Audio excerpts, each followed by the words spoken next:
to my channel. We are still working on the construction of triangles, as we have looked at three of them. The first one that we looked at, we are given the perimeter and then the altitude of that isosceles triangle that we constructed. And the second one that we constructed, we are given the base angles and the altitude, while the third one, we are given the base, the altitude, and also the vertical angle. As I said, that the steps to take in constructing a particular triangle depend on the information that you are given. So we want to look at the fourth one with given information.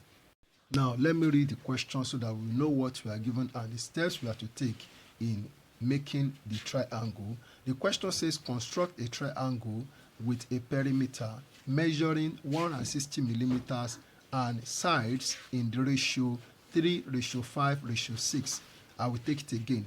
Construct a triangle with a perimeter measuring 160 millimeters and sides in the ratio 3, 5, and 6. Okay, so that is what we are given. In this case, we are given the perimeter of the triangle, and then we are given the ratio of sides of the triangle. So those are the two things that we are given and that we are going to use to construct this triangle. So now, the first thing that we are going to do is to draw a horizontal line. So we draw a horizontal line on this surface, okay, as I'm doing it here. Okay, so we have the horizontal line. So on this line, we are going to take a measurement of 160 millimeters. 160 millimeters, that is what that is. If I start from this point, okay, this is 150 millimeters, so I need to add 10 to this. I need to add 10 millimeters to this to make it 160 millimeters. So this is 160 millimeters now. Okay, so I'm going to call this line. So from this point here, this is the starting point. I'm going to call this point, I'll call it line AB.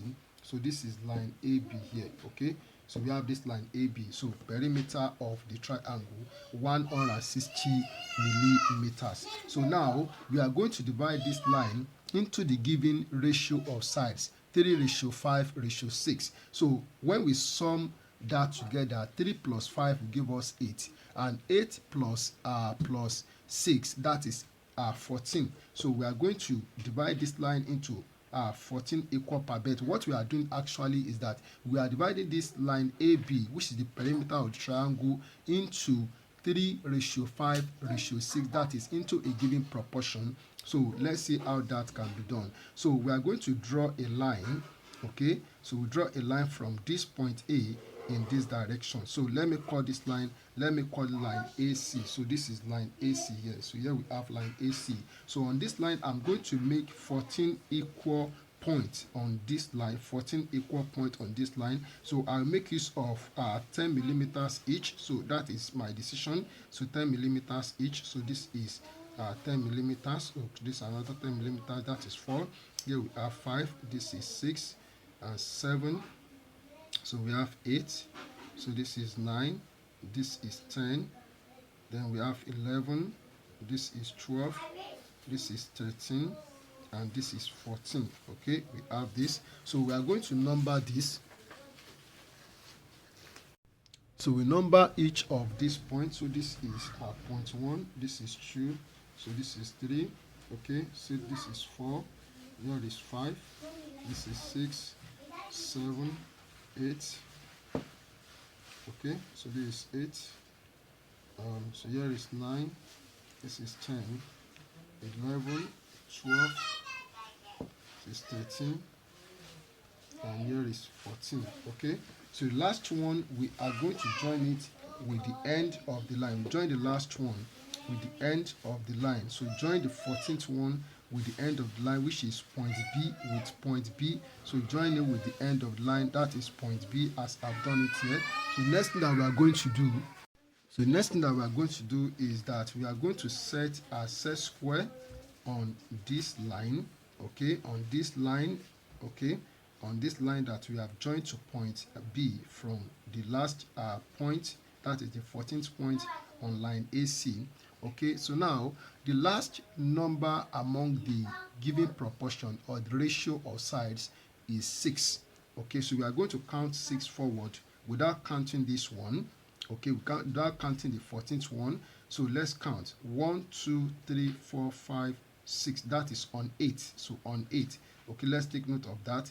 Then let's count 5 forward. So, or let's draw this first. So all we have to do now is to shift the set square from this point to point 8. Okay, so to point 8. Okay, so here we draw a line from here to touch line AB. Okay, so now we are going to count 5. The next number, so after that 6, so that is the number in the middle. Okay, is 5. So we count 5 forward. 1, 2, 3, 4, 5. So that is on 3. So that is on 3. So we also shift from here and we shift it to where we have this 3. Okay, so we shift it here. So and we draw the line. So touching line AB. Okay, so we have this. Okay, so let's call this point. This is point D here, and this is point E. So line DE is the base of the triangle whose perimeter is given and also the ratio of sides. So what we have to do now is to draw the triangle. So now, so we put the pinpoint of the compass here at point B and we extend it to point, so sorry, we put the pinpoint at point E, so and then we extend the pinpoint to point B here on the line, and then from this point we are going to draw an arc. So the arc goes like this. So here we have the arc going like this. Okay, we have this arc. Then we will now put the pinpoint here at point D, extend it to point B on the line. So extend it to point B, point A, to point A on the line, and then we also draw an arc like this. Okay, so here we have this arcs. So the arcs intersect at this point. So this is point F here.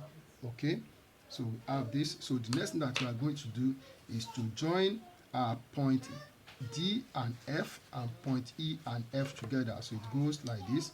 So to complete the triangle whose perimeter and the ratio of sides are given. So we join this together like this, and then we also join EF together. So join EF together. So we join EF like this. Okay, all right, so we have the triangle. So the required triangle now is triangle DFE, DEF or DFE as we have it here. So it's as simple as I've done it here. This is how to construct a triangle when the ratio of sides and the perimeter of triangle are given. Thank you and God bless you.